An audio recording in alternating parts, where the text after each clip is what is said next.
My boss fired me and it ended his career. I-27F worked at a mid-sized marketing firm, and my boss, let's call him Greg, wasn't just arrogant. He hijacked meetings, stole ideas, and demanded applause for his so-called innovations.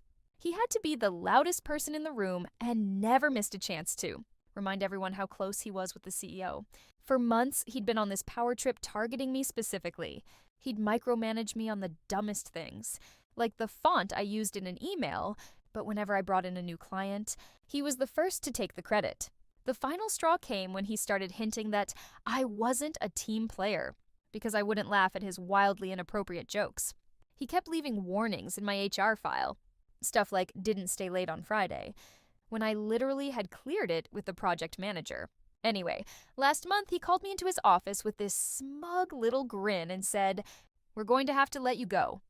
This just isn't working out."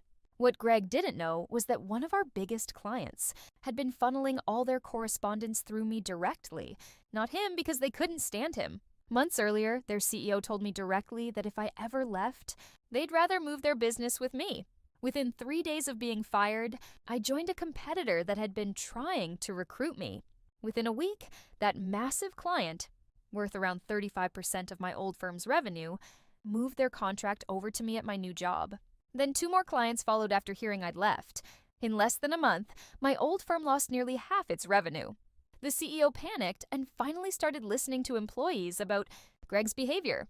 HR opened an internal review, and the floodgates opened as coworkers lined up to tell stories about his lies, favoritism, and bullying.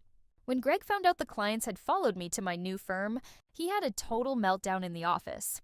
He shouted at staff, slammed doors, and blamed everyone around him for the clients leaving and the mess he caused. A week later, he was escorted out and told to clear his desk. His so-called resignation was just a cover for being fired. I'm now thriving at my new job with better pay and a supportive boss.